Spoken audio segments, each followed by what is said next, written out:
Hello, welcome everyone. Thanks for liking my videos and subscribing to my channel. I do appreciate it. Here I am, standing on County Road 466.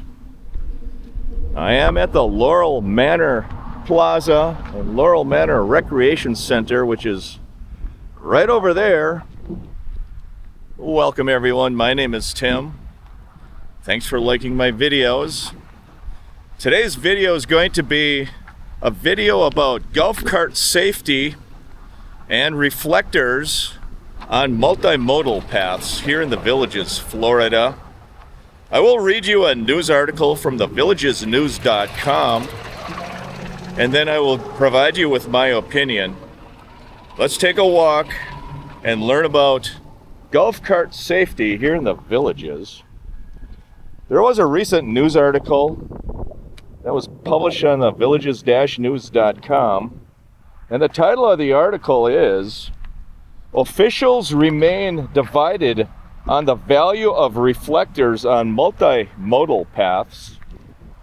And right there is a reflector on a multimodal path. You can see, generally speaking, the Villages is already using reflectors on multimodal paths, but they use them on a limited basis. They generally use them in areas where there could be high traffic, or where there could be an intersection, or where there could be a sharp turn, or they use them to alert golf cart drivers if there are trees and if it's a divided golf cart path. That's generally how they use the reflectors today. So there has been a discussion, there's been a group of people meeting to discuss golf cart safety and what can be done to improve golf cart safety, whether they should add more reflectors to the golf cart paths and to the multimodal trails, or whether they should paint a stripe down the middle of the golf cart path. I will read you the article from the villages-news.com, and then we will take a little walk and talk about it. The article goes as follows: officials remain divided on the value of reflectors on multimodal paths. Community Development District Number 5 Board of Supervisors Gary Cadow has hoped to persuade the project-wide advisory committee to vote for the installation of reflective pavement markers on multimodal paths. He said the trend toward brighter golf cart lights and residents' diminishing ability to see at night has, as they age, make the RPMs a necessity. The reflectors are called RPMs. In anything we do, he said, we put the safety of residents above all. Fellow CDD Number 5 Supervisor Jerry Ferlisi requested the installation of RPMs across all districts south of County Road 466 during a PWAC meeting Monday at Seabreeze Rec Center.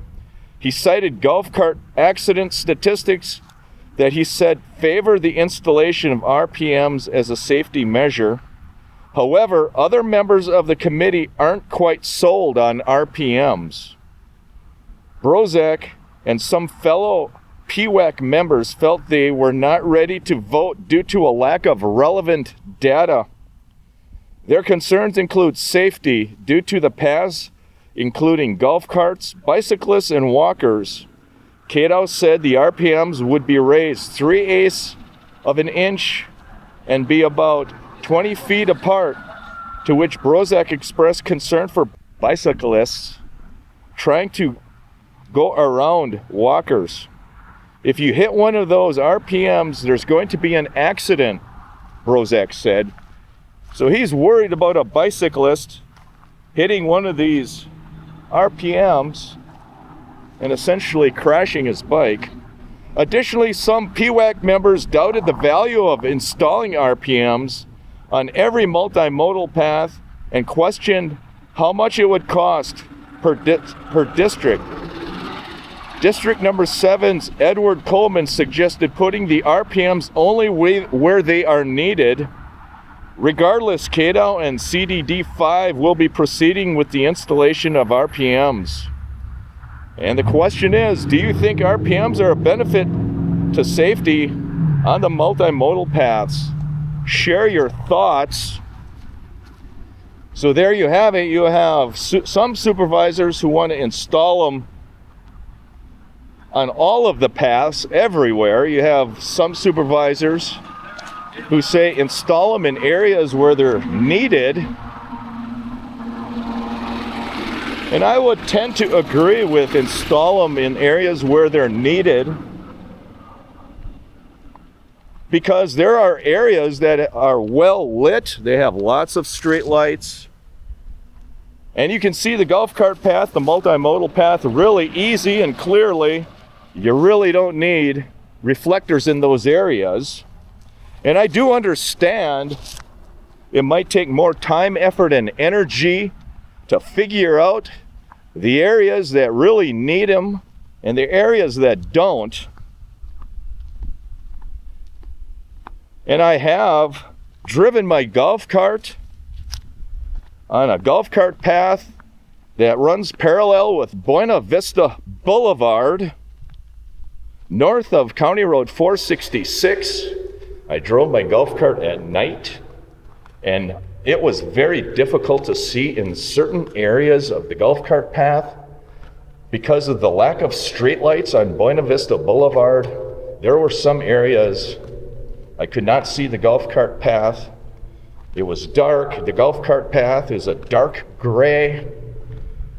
And certain areas I could not see the golf cart path. So I do feel reflectors are needed in certain areas.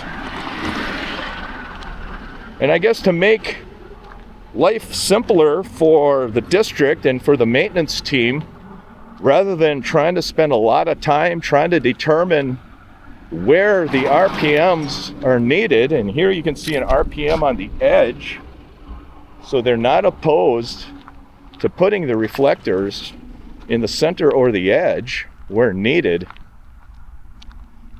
So in order to save time determining where those reflectors are needed, and here you can even see they have stripes on some portion of the golf cart path, and there are stripes in certain areas of the villages.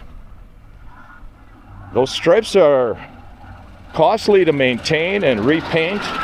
Every 5 or 10 years, you're going to have to repaint them. That's going to be costly. So I do prefer the reflectors over the paint. And here they're using reflectors and paint. So in order to save time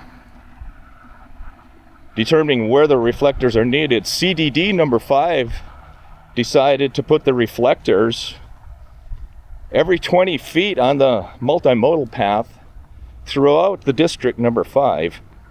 And for those new to the channel, your maintenance assessment fees for your respective district do pay to maintain these multimodal paths.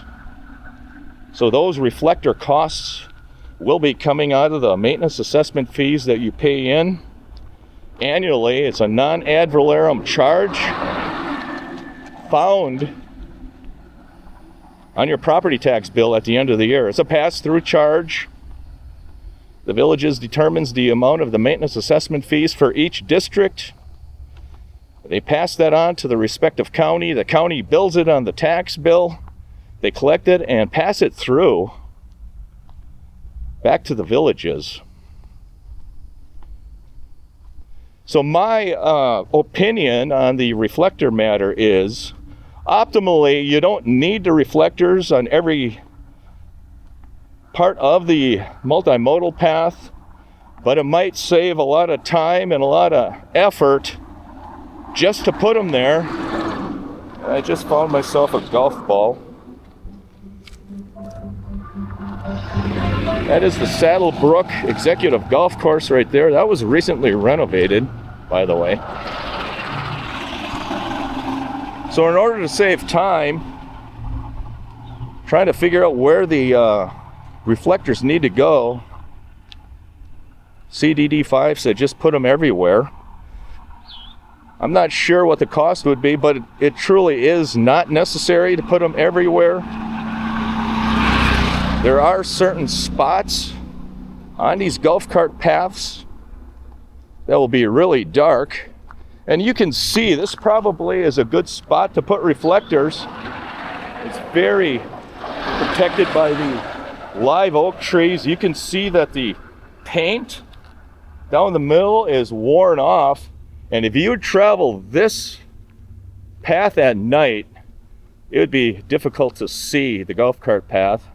There is one consolation. This golf cart path does have a concrete border, but most of the golf cart paths do not have that concrete border, and it makes it difficult to see at night.